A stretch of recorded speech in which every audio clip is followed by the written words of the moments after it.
ছবিগুলোই হয়তো বলে দিচ্ছে বাংলাদেশে কি দারুণ সময় পার করছে আইরিশ মেয়েরা।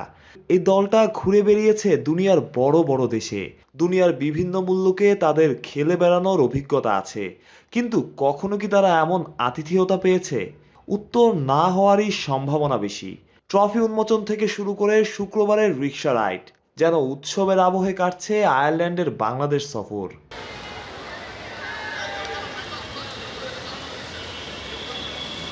ভিনদেশী একটা দলকে বাংলাদেশের সংস্কৃতির সঙ্গে পরিচয় করিয়ে দেওয়া কিংবা নারী দলের সিরিজে ভিন্ন এক আবহ নিয়ে আসা, বিসিবির এমন উদ্যোগকে বাহবা দিতেই হয়।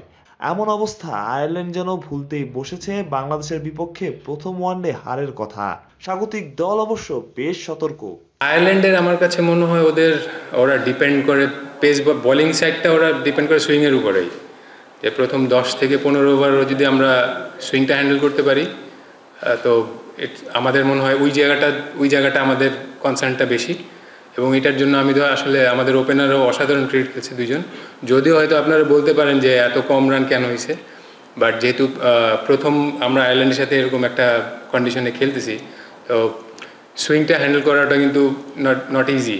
তো যদি ওই হ্যাপি অ্যান্ড পিঙ্কি ওই স্ট্রাগল না, আমি বলি ওটা অ্যাপ্রোপ্রিয়েটই ছিল, হয়তো 10-12টা বল বেশি ডট হয়ে গিয়েছে। ওইটার জন্য কিন্তু ধরেন আপনার সুপ্তা, জ্যোতি এসে, তারপর স্বর্ণা এসে ওই ফ্রি ক্রিকেটটা খেলতে পারছে। মেয়েদের ক্রিকেটে আপনি যদি চিন্তা করেন যে এসেই ধরেন সেবাগ বা অন্যান্যদের মতো মারামারি চলবে, এরকম না। আমাদের দলে হয়তো পূজারার মতো প্লেয়ারও দরকার আছে মাঝে মধ্যে। হার জিত খেলায় থাকবে নিরন্তর, তবে বাংলাদেশের আতিথেয়তার যে গল্প দুনিয়া জুড়ে প্রচলিত তার স্বাদ ঠিকই পেল আইরিশ মেয়েরা। মানুষ প্রত্যয়, বিডি ক্রিক টাইম।